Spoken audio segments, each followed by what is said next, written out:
Hello everyone, कैसे हैं आप सब लोग। होपफुली आप सब बहुत अच्छे होंगे, स्वस्थ होंगे, मस्त होंगे। तो मैं आज आपके लिए वीडियो बना रही हूँ बिल्कुल शांति से बैठ के। मशीन वशीन कुछ नहीं दिख रही होगी, बट ऐसा नहीं है कि मैं काम नहीं कर रही हूँ, काम कर रही हूँ। बट आप लोगों के लिए एक रिक्वेस्टेड वीडियो है, इसीलिए ये वाली वीडियो बना रही हूँ। क्योंकि बाहर जो है ना बहुत थोड़ी थोड़ी डिस्टर्बेंस आती है, और जो फोन है ना ये वाला, माय गॉड, छोटी सी एक सुई गिरने की आवाज भी कैच कर लेता है। तो इसलिए थोड़ा डिस्टर्बेंस हो जाता है। इसलिए मैंने सोचा कि आज शांति से वीडियो बनाते हैं, बिकॉज ये जो है बहुत ही रिक्वेस्टेड वीडियो है आप लोगों की। कई बार ये क्वेश्चन मुझसे पूछा गया है कि आप ये अकेले काम कैसे मैनेज करते हो, वो बताना। और मैनेज का मतलब ये नहीं है कि घर का काम कैसे मैनेज करते हो, आप अपने कस्टमर्स का काम जो है वो कैसे याद रखते हो, कैसे उसको मैनेज करके रखते हो, वो सब चीजें आप हमें जरूर शेयर करना। मैं जब लाइव करती हूँ तो लाइव में भी ये क्वेश्चन कई बार आया है, और वीडियोज में भी इस बात को लिए कमेंट आया है। तो आज मैं आपको बताऊंगी कि मैं कैसे मैनेज करती हूँ अपने काम को। काम काफी सारा देखो सभी के पास होता है, मैं ये नहीं कहूंगी कि ये मेरे पास काम है, आपके पास इतना है, कम है, ज्यादा है। जिसके पास जितना भी है ना वो एनफ है। सबसे पहली बात तो ये। दूसरी बात, आज मैं थोड़ा सा अपना शेड्यूल बना रही थी, तो मैंने सोचा चलो आप लोगों के साथ शेयर कर देती हूँ कि मैं अपना काम को कैसे मैनेज करती हूँ।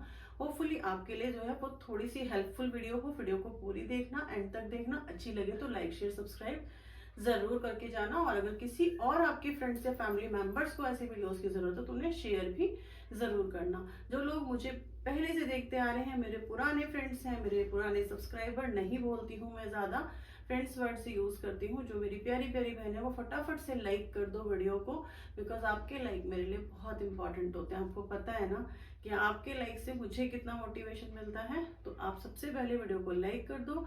और जो लोग नए व्यूअर्स हैं, अगर उन्हें मेरी वीडियो अच्छी लगे तो एंड में जाके एक लाइक जरूर करना, एक प्यारे से कमेंट के साथ वीडियो का एंड करना, और चैनल को सब्सक्राइब करना। तो चलिए आपकी रिक्वेस्टेड वीडियो जो है वो स्टार्ट करते हैं कि मैं अपना काम कैसे मैनेज करती हूँ।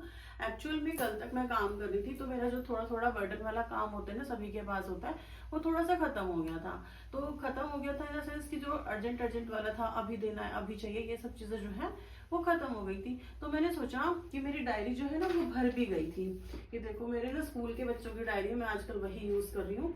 और हाँ, दूसरी चीज ये बताने से पहले यही बता देती हूँ, अगर आपके पास बिल बुक नहीं है ना तो आपके लिए बहुत, क्योंकि जिनके पास बिल बुक होती है, जो लोग लिखते हैं साइड से, उनका अच्छा जो बुटीक है वो रन कर रहा होता है, बाहर शॉप है उनकी, उन्होंने छपवाए हुए पैम्पलेट्स जिसपे वो सारा मेजरमेंट लिखते हैं, उस पर वो डिलीवरी डेट भी लिख देते हैं। तो वो सब चीजें अगर आपके पास नहीं है ना तो वीडियो बहुत ज्यादा हेल्पफुल है, एंड तक जरूर देख लेना। क्योंकि देखो मैं खुद से यूज कर रही हूँ आजकल बच्चों के स्कूल की डायरी, ठीक है। इसी में मैं अपना सब कुछ लिख रही हूँ फिलहाल में। कोई मैंने ऐसे बिल बुक वगैरह नहीं छपवाई भी है, उसी के हिसाब से काम कर रही हूँ। तो मेरी ये वाली भी भर गई थी और एक ये वाली भी भर गई थी। इसी में मैं एंड में अपना लिख लेती हूँ कि मुझे किससे कितना अमाउंट लेना है, कितना किसका बैठता है, कितना आ गया है, वो सब चीजें इसमें लिख लेती हूँ। तो मैंने आज शुरू करी नई डायरी, ठीक है। ये भी बच्चों की पुरानी ही डायरी है, इसमें भी मैंने जो नया शुरू किया तो उसमें ना मैं पहले ऐसे सारा लिख लेती हूँ, ठीक है। ये मेरा तरीका है ऐसा लिखने का और काम को मैनेज करने का। ये मैंने दोनों पेज ना 1 मंथ के लिए छोड़ दूंगी। तीसरा भी अगर मुझे लगता है तो मैं ये भी छोड़ दूंगी। अगर मुझे लगता है कि काम ज्यादा इकट्ठा हो गया है और इस पेज में भी आ जाएगा तो मैं उसे भी छोड़ देती हूँ, ठीक है। तो मैंने फिलहाल तो यहाँ तक आपके लिए लिख लिया है कि मेरे पास इतना काम पेंडिंग पड़ा हुआ है, और उसको मुझे कैसे मैनेज करना है वो मैं आपको बताने वाली हूँ। तो मैंने यहाँ पे देखो 20 मार्च 25 की डेट डाल के लिख दिया है। अभी मुझे इसमें जो करना है वो मैं बताती हूँ कि मैंने कैसे मैनेज किया है। 5 सूट मैंने जिस जिसके जितने जितने सूट है उसको मैंने लिख दिया है, ठीक है। अब मैंने देखो कैसे मैनेज किया है वो भी आप देख लो। 5 सूट एक कोई शिवानी नाम के कस्टमर है उनके हैं। 3 सूट, अब मैं नाम नहीं लूंगी, एक ही लिया है। 3 सूट किसी और के हैं, 2 सूट किसी और के हैं, 2 सूट एक ब्लाउज किसी और का है, 1 सूट एक कस्टमर और है, फिर 3 सूट किसी और के हैं, 1 सूट एक ब्लाउज, 1 सूट एक blouse, 1 blouse, 2 suit, 1 suit, 1 suit, 1 suit, एक लहंगा, ठीक है। इस तरीके से मैंने ये जिन जिन का नाम था उनके आगे वो लिख दिया। देखो पहले पता है मेरे साथ क्या होता था, ये मैंने क्यों करना शुरू किया उसका रीजन भी मैं आपको बता देती हूँ। जब क्या होता था कि जो भी कोई नया कस्टमर आया ना, उसने कहा मुझे कल चाहिए और मैं बना के दे देती थी। लेकिन जितने मेरे पहले कस्टमर होते थे जिनके पुराने कपड़े बने, अगर उन्होंने मुझे नहीं बोला ना कि नहीं बनाना है, तो उनका कपड़ा 1 हफ्ते लेट हो रहा है, 2 हफ्ते लेट हो रहा है, इस तरीके से हो जाता था। अभी नहीं बनाया, आज बनाऊंगी, आज किसी का अर्जेंट आ गया था। और अर्जेंट वालों का भी मैं अर्जेंट चार्ज नहीं ले रही थी। तो उससे क्या बेनिफिट हो रहा था? कुछ भी नहीं। एक तो अर्जेंट वालों को अपना कपड़ा मिल जाता है अर्जेंट, और जो मतलब उनकी नजरों में कोई वैल्यू नहीं हो रही, उनको तो अर्जेंट मिल गया, उन्हें पता है कि मुझे अर्जेंट मिल गया, आज दूंगी कल मिल जाएगा। लेकिन जो मेरे कस्टमर हैं रेगुलर वाले, पुराने कस्टमर हैं, वो मेरे खराब हो रहे हैं, है ना, क्योंकि उनको मैं कपड़े टाइम पे नहीं दे पा रही हूँ। तो उसके लिए बहुत जरूरी ये चीज है करनी कि हमें पता होना चाहिए कि हमारे कस्टमर के कपड़े हमारे पास कब आए हैं और कब जाएंगे। तो एक बार तो ये भी होता है, कई बार देखो मैं पुरानी डायरी भी दिखाती हूँ।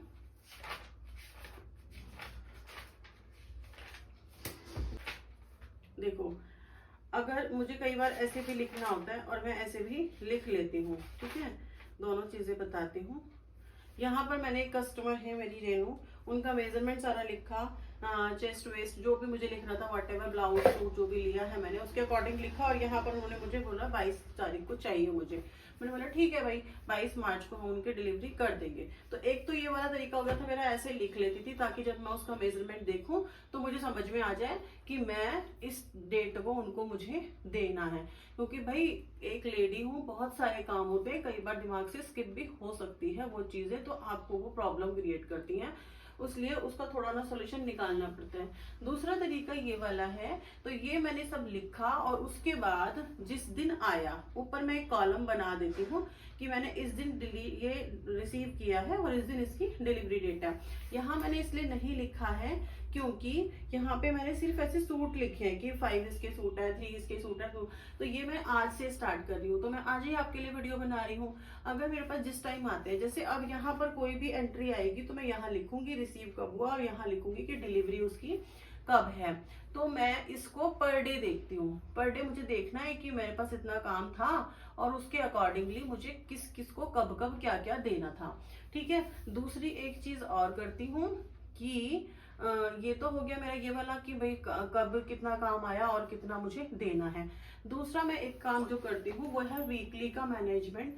जैसे मंडे को अपना वीक स्टार्ट करती हूँ और मुझे अगर ये पता होता है कि मैं एक दिन में, मान के चलिए कम से कम पे लेके चलते हैं, आज जो है ना बिल्कुल मिनिमम की बात करेंगे, मान के चलिए कि मैं सिर्फ दिन में 2 सूट स्टिच करूंगी, ठीक है, सिर्फ 2 सूट स्टिच करूंगी और मेरे पास कितना काम है उसको अरेंज करके मैंने सैटरडे तक 2 सूट अगर मैं पर डे स्टिच कर रही हूँ तो कितने हो जाएंगे, 14 सूट मेरे स्टिच हो जाएंगे एक हफ्ते के अंदर, ठीक है। 14 सूट जब मेरे स्टिच हो जाएंगे तो मैं उनको मैनेज करती हूँ कि मैं 2 सूट पर डे किस कस्टमर के सिलूंगी उसकी डिलीवरी डेट के अकॉर्डिंग। अगर आप 3 सिल लेते हैं तो 3 के अकॉर्डिंग आप उसकी डिलीवरी डेट के अकॉर्डिंग उसको मैनेज कीजिए।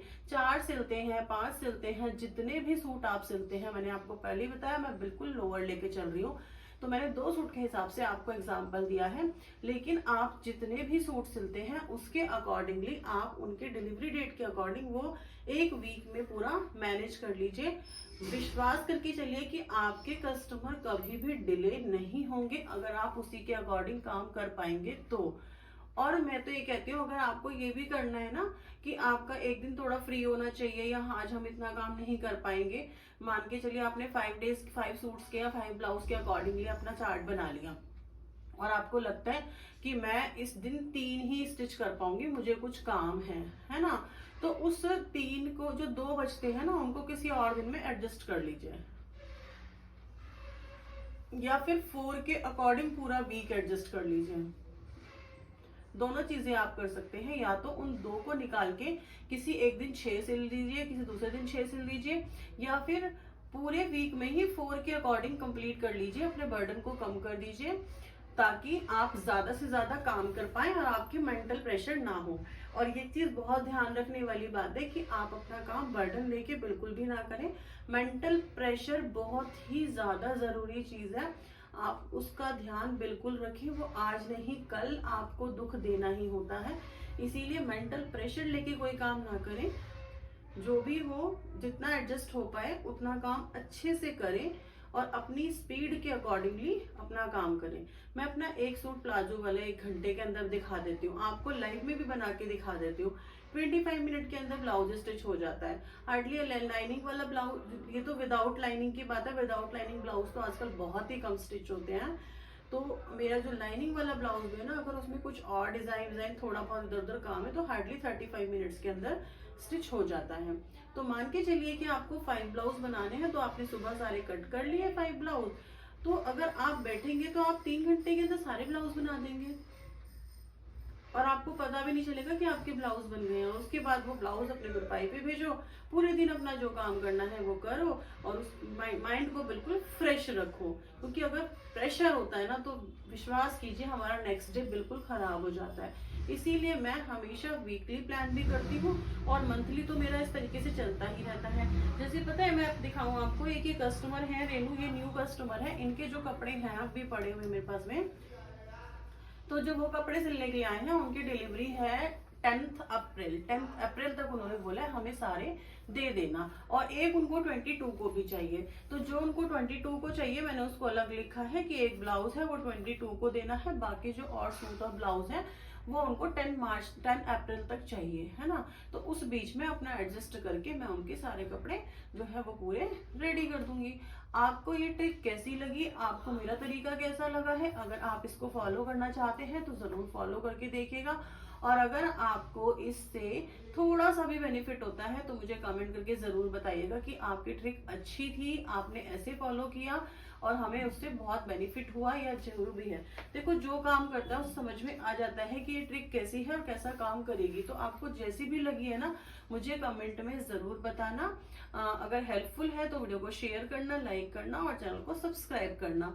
आज के लिए इतना ही, कल फिर मिलती हूँ एक और नई वीडियो के साथ। जय श्री कृष्णा, राधे राधे आप सभी।